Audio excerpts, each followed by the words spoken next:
make one brief statement and then we're going to go in. And Mr. Ferguson won't be saying anything at all.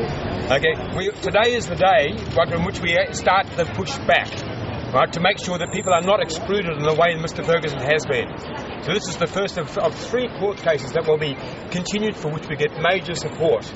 And today will be the day on which it all begins. What do you think the parents think of those children who were behind you on the beach that day? Oh, look, in some ways that photograph epitomises how children should be looked after, to have the parents beside them and to ensure that anybody who is of concern has also their mentor beside them. That's what you call circles of accountability, a good example of how it should be done. So you no regrets on releasing that photo? Oh, no, in no way whatever. In fact, Mr. Ferguson is seen as what he is, a human being, and a human being who's fragile and entitled to support the same as all the rest of us. Can you understand that would be confronting to those parents, though?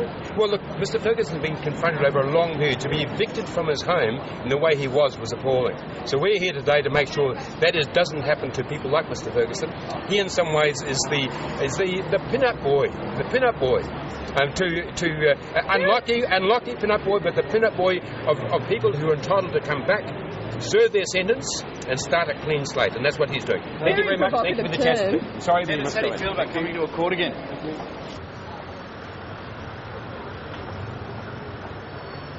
Ask you what you thought about that photo this morning on the paper. Disgusting. First time that he's been supervised. It just shows that he's flaunting the law and that he's not being closely monitored, only by his friend there. What would you think about if you were one of those parents and you saw your kids on the... It's terrible. A partially nude man on a beach who's a known pedophile. Disgusting. How do you feel about being forced to come to court today? I think it's terrible. I think it's an injustice. I have to justify myself to the law of New South Wales after the law of New South Wales changed, and it's absolutely disgusting. All right, thanks, mate. Good luck.